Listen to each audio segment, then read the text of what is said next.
I watched my phone screen blur through tears as my 10-year-old son's text appeared. "Mom, please don't get in your car tomorrow. I saw Uncle Mike do something bad to it." My hands wouldn't stop shaking. It was a Tuesday night in March, 29 years ago, but I can still feel the cold sweat on my palms like it's happening now. I was 34, married for 6 years, and thought my younger brother was my best friend. I was wrong about everything. "Max, baby, what are you talking about?" I typed back, sitting at my kitchen table in our Phoenix townhouse. "Your uncle loves us." "No, Mom, he doesn't." The dots appeared and disappeared 3 times before the next message came. I followed him to the garage after dinner. "He did something under your car." Then he called someone and said tomorrow morning on the highway. No witnesses. "Mom, I'm scared." The phone slipped from my hands and clattered onto the tile floor. My brother Mike, my baby brother who I'd raised after our parents died when he was 12, the brother who lived in our guest house, who I'd given a job at my accounting firm, who ate dinner with us every Sunday. That Mike couldn't possibly want me dead, but my son had never lied to me. Not once in 10 years. "Sweetheart," I called up the stairs. He appeared at the top, still in his soccer uniform, his face pale in the hallway light. "Did you really see Uncle Mike under my car?" He nodded, then pulled something from his pocket. His hands trembled as he held up his Nintendo DS. "I recorded it, Mom. I thought I was playing detective, but then I heard what he said on the phone." We sat on the stairs together, and he showed me the grainy video. There was Mike, clear as day, crawling under my Honda Civic with a toolbox. The audio was muffled, but when I turned up the volume, I heard his voice. "Brake lines cut clean through. When she hits the highway tomorrow morning at 75, she's done. The life insurance pays double for accidental death, $500,000 each to her husband and her brother." "Each?" My husband knew? I pulled Max close, breathing in his grape-scented shampoo, trying not to let him see me fall apart. That's when I noticed something else in the video. In the background, barely visible in the garage window, was my husband Steven's silhouette. He was watching. He knew. "Mom, there's more." Max's voice was so small. "Uncle Mike has been putting something in Dad's coffee every morning. I saw him last week. White powder from a little bag. Dad gets really sleepy after breakfast now. Have you noticed?" I had noticed. Steven had been nodding off at his desk, missing work meetings, forgetting things. I'd been begging him to see a doctor. I thought it was stress from his job at the engineering firm, but it was poison. My brother was poisoning my husband to keep him compliant, confused, unable to protect me. "Why would they want to hurt you?" Max whispered. I didn't know yet, but I was going to find out. That night, after Steven fell into his drugged sleep, I searched his office. In the locked drawer I'd never been allowed to open, I found everything. Legal documents for a business partnership between Steven and Mike, my signature forged on loan papers totaling $800,000. Emails between them discussing a real estate investment that had gone catastrophically wrong. They'd used my name, my credit, my reputation to borrow money from people I later learned were not the kind to forgive debt. And at the bottom of the drawer, a life insurance policy on me for $1 million taken out 6 months ago. The beneficiaries, 50% to Steven, 50% to Mike. They needed me dead to pay off their debts and walk away clean. I didn't sleep. At 5 a.m. I called my old college roommate, Detective Rachel Chen, with the Phoenix PD.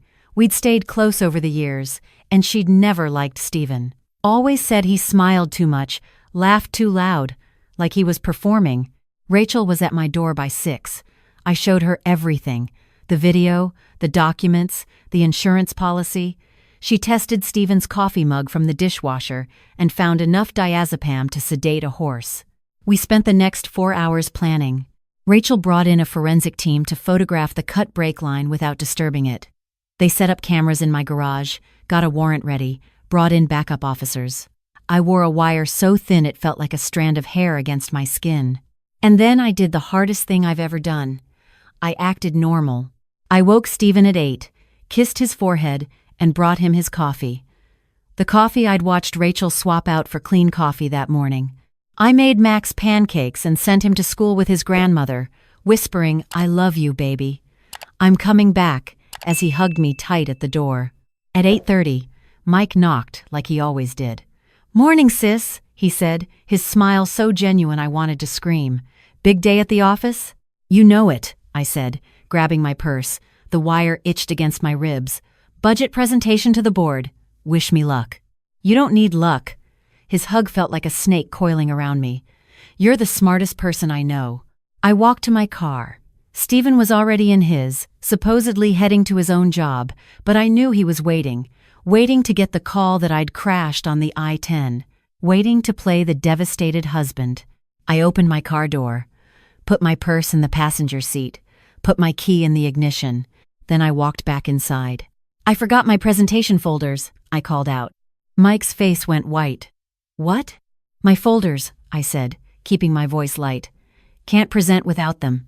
I saw his hand move to his phone, watched him type something fast. Through the window, I saw Stephen's car pull away from the curb down the street. He was leaving, getting an alibi. "Just take my car," Mike said too quickly. "I'm not going anywhere today. You'll be late if you go back in." "That's so sweet, but I need those specific folders." I smiled at him. "I'll only be a minute." I went inside, and the moment I was out of sight, I heard him on the phone. "Stephen, she didn't take the car." She went back inside. "What do we do?" I couldn't hear Stephen's response, but Mike's voice got desperate. "We can't wait. The guys we owe, they want payment by Friday or they're coming for us. We don't have any other option. She has to die today." The recording was perfect. Rachel, listening from the surveillance van, gave me the signal. When I walked back out with my folders, Mike was still on the phone. He hung up fast when he saw me. "Everything okay?" I asked. "Fine." He was sweating now. "Just checking on a shipment." I got in my car, turned the key, started to back out of the driveway. The brake pedal went straight to the floor. I gasped, genuine fear flooding through me even though I knew it was coming.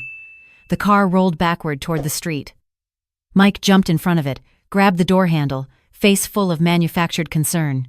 "Whoa, brake's not working," he yelled. "Don't take this car, sis, something's wrong." "What? How?" I let my voice shake. "Must be a fluid leak," he said. His performance was almost convincing. "Let me check under the hood."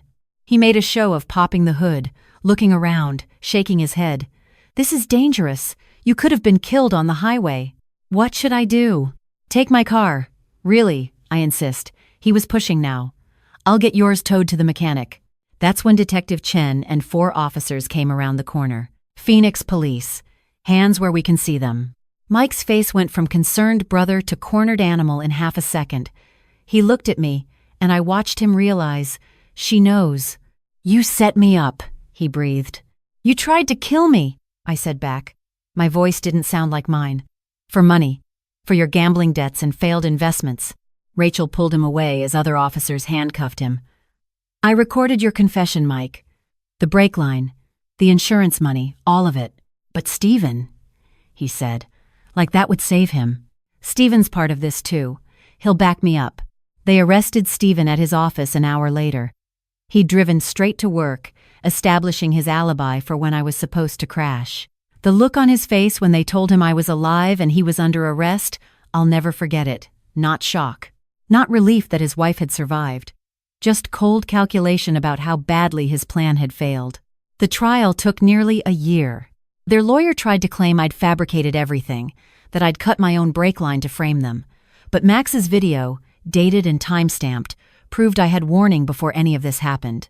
The forensic evidence on the brake line showed Mike's fingerprints. The financial records proved motive. The wire recording caught Mike's confession. Most damning of all was Stephen's DNA under his coffee cup, combined with the drugs found in his system over the next few days after I stopped letting Mike dose him. The defense tried to say Mike had acted alone, but text messages between them proved they'd planned it together. Stephen had been pretending to be drugged to seem like an innocent victim. He'd been awake and aware the whole time. The jury took 6 hours, guilty on all counts. Conspiracy to commit murder, attempted murder, fraud, forgery. Stephen got 32 years. Mike got 35. Max and I moved to Colorado after everything settled.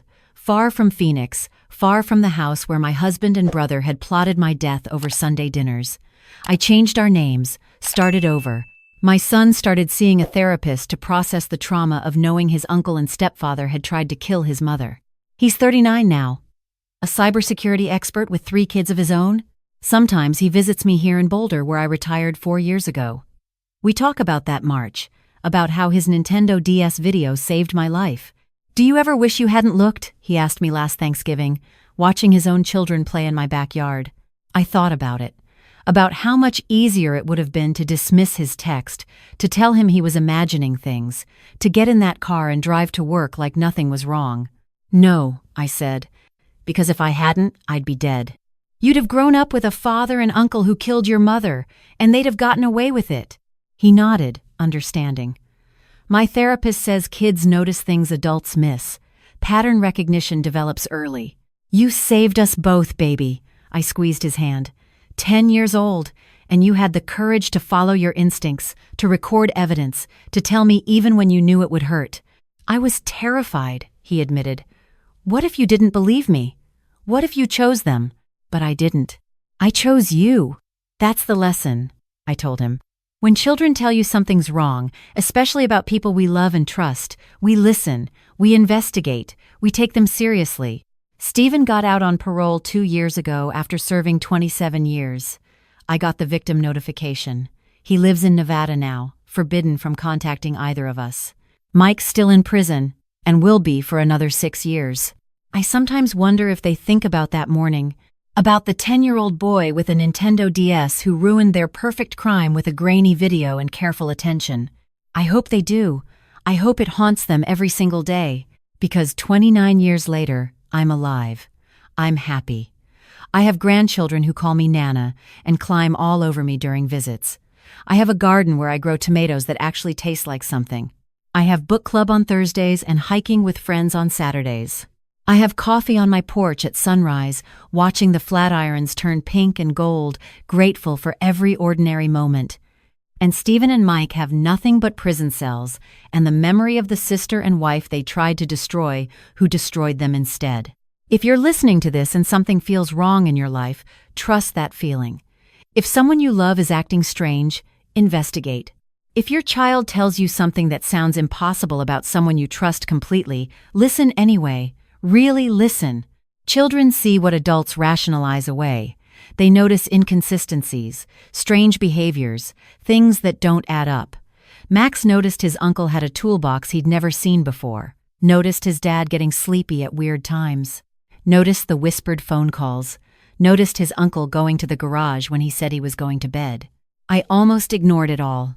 Almost told Max he'd misunderstood, that he was being paranoid, that Uncle Mike loved us and would never hurt us. Thank God I looked at that video instead. Thank God I chose to believe my son over the 2 men I'd trusted most in the world. It saved my life. It saved Max's future. It saved him from growing up thinking his mother died in a tragic accident, never knowing his family had murdered her. And if you're in danger right now, if someone you trust is acting strange, if your child is trying to warn you about something that sounds crazy, please listen. Get evidence. Get help. Get safe. You're stronger than you think. Your instincts are better than you know, and you deserve better than a love that's planning your funeral. Trust yourself. Trust your children. Trust that voice inside screaming that something's wrong. It's usually right.